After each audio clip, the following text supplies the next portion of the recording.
Before it became just another object on the floor, the rug was survival. It started with something simple: the ground, cold, hard, unforgiving.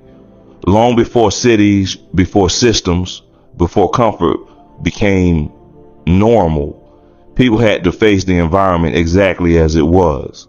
And the ground was always there. It took away heat, it absorbed energy, it made rest uncomfortable, sometimes impossible. So people adapted, not with machines, not with tools, but with instinct. They used what they had: animal skins, natural fibers, anything that could create distance between their bodies and the earth.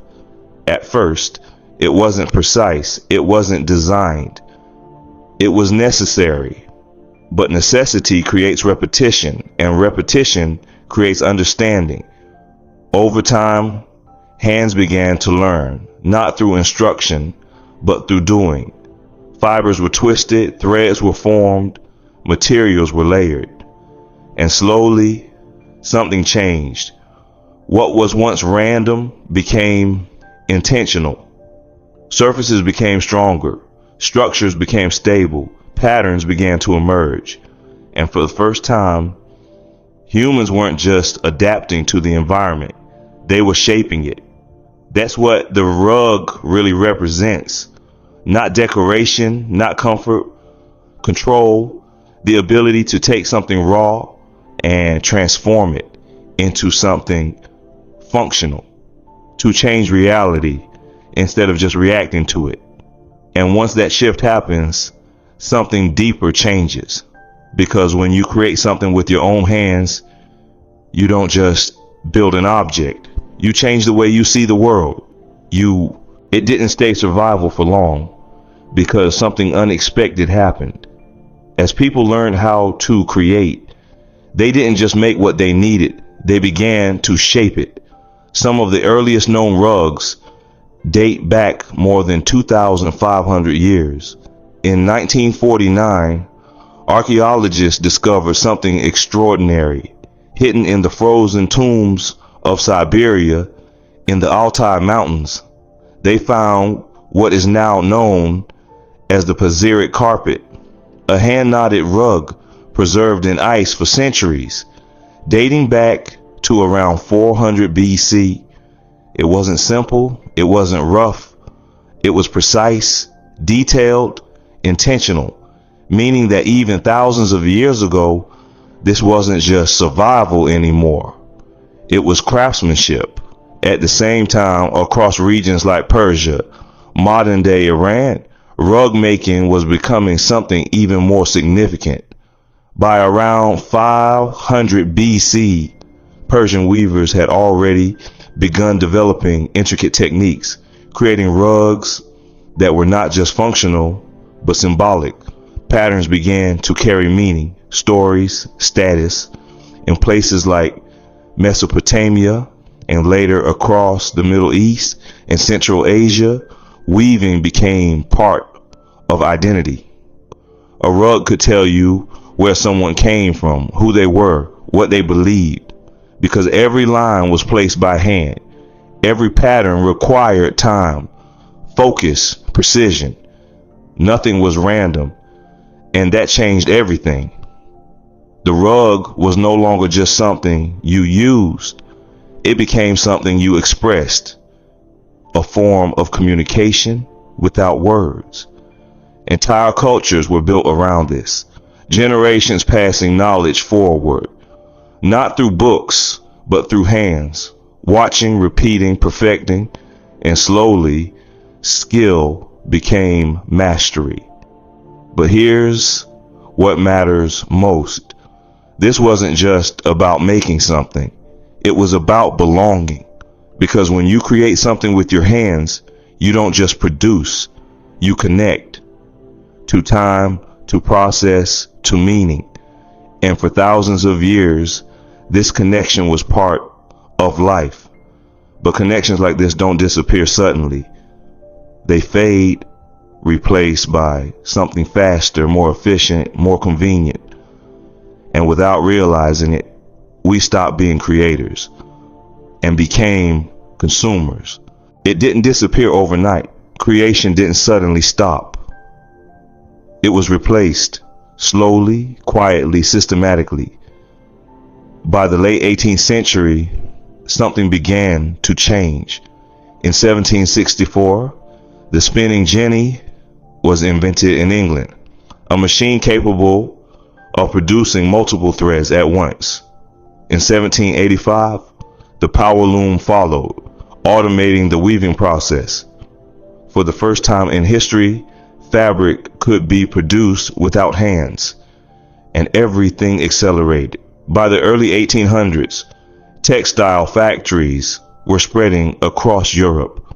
Production increased, speed improved, costs dropped, and something else happened.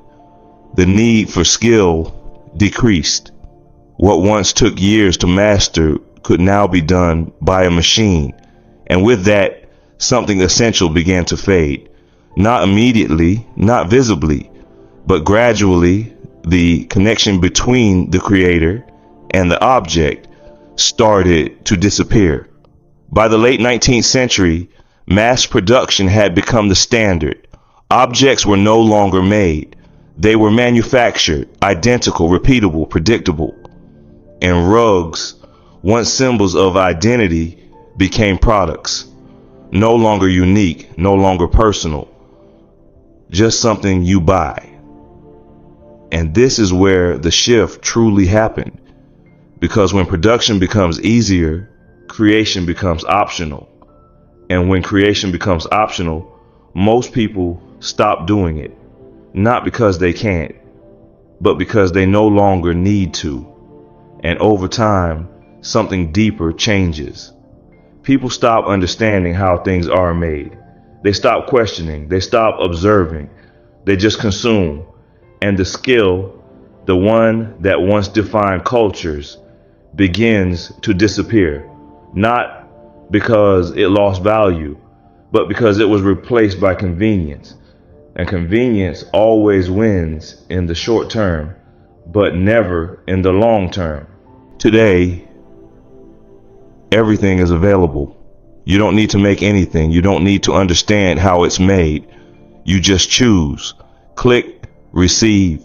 In 1970, the average household owned a limited number of manufactured goods. By 2000, global production had multiplied at a scale never seen before. And today, with platforms like Amazon, millions of products are accessible instantly. Anything you want is already made. Clothes, furniture, objects you never even thought about until they appear in front of you.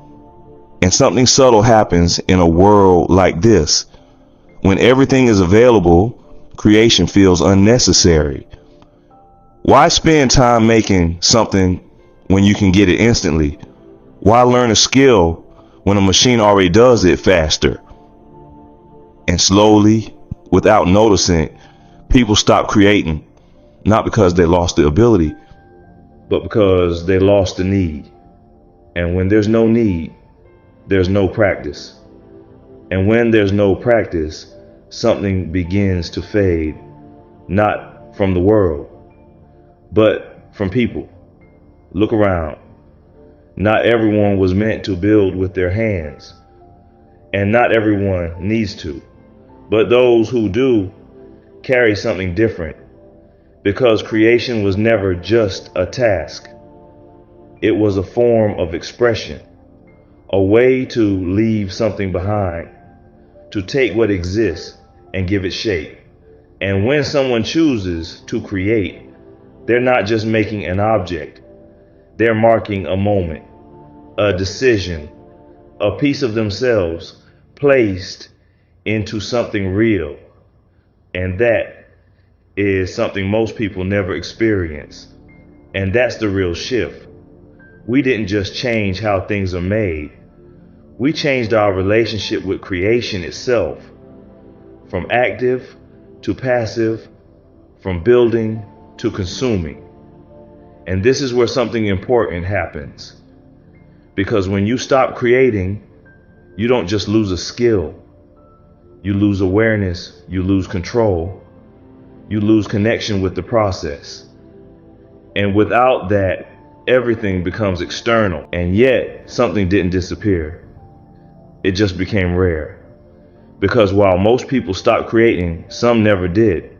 In small workshops, quiet spaces, far from systems, far from speed, there were still hands working slowly, repeating movements that had existed for centuries, not for mass production, but for precision, for meaning. And over time, something unexpected happened. As the world became faster, this skill became slower. As everything became easier, this became harder. And that change is value. Because when something becomes difficult and fewer people know how to do it, it doesn't disappear. It becomes valuable. Not because it's new, but because it's rare. Look at what's happening today. Across platforms, across marketplaces, people are searching for something different, not mass produced, not identical, but real.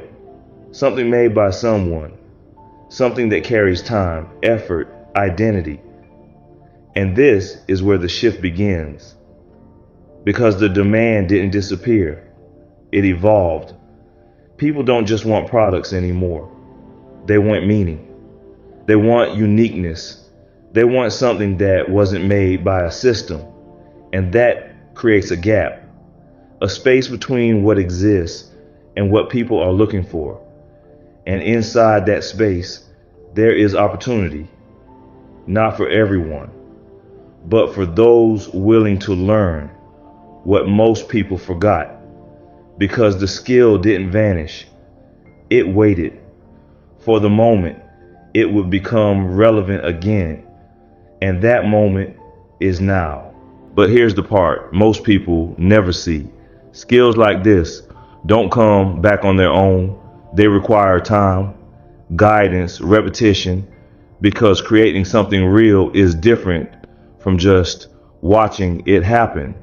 You have to understand the process, how materials behave, how structure holds, how small decisions change the final result. And that's where most people stop. Not because they don't want to learn, but because they don't know where to start. There's no system teaching this anymore. No clear path, no simple way to go from knowing nothing to creating something real.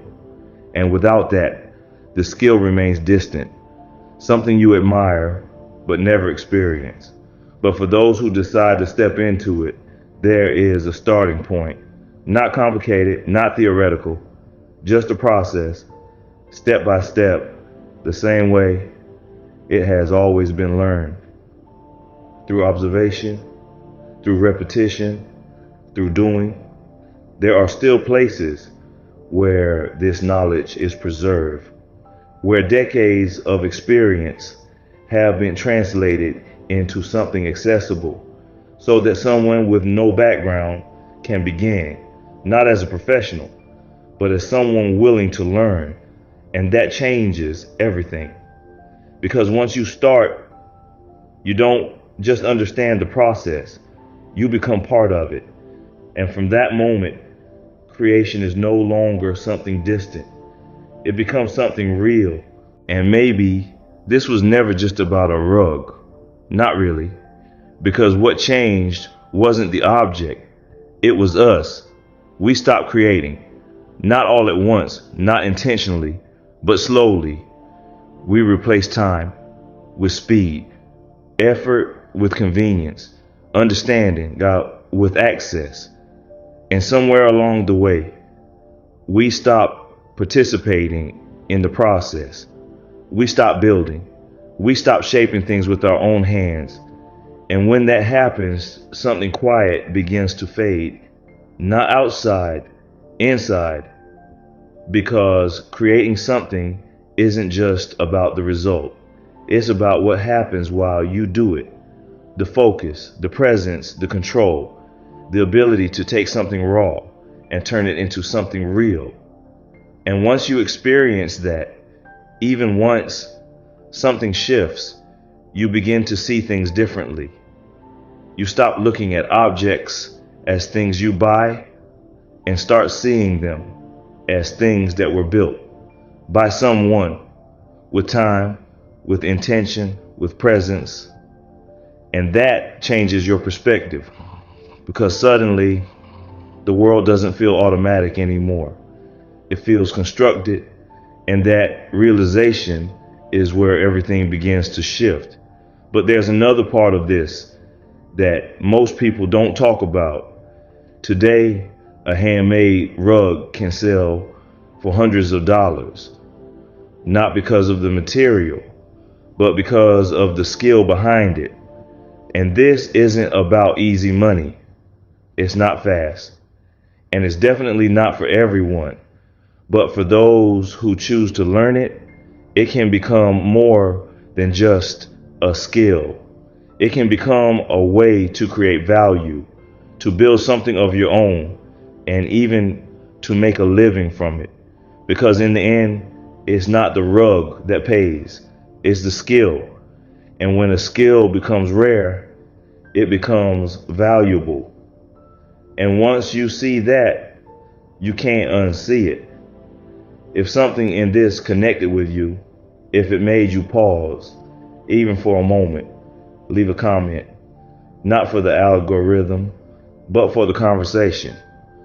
Because sometimes everything begins with a simple awareness. And if this resonated with you, share it with someone who might need to see it.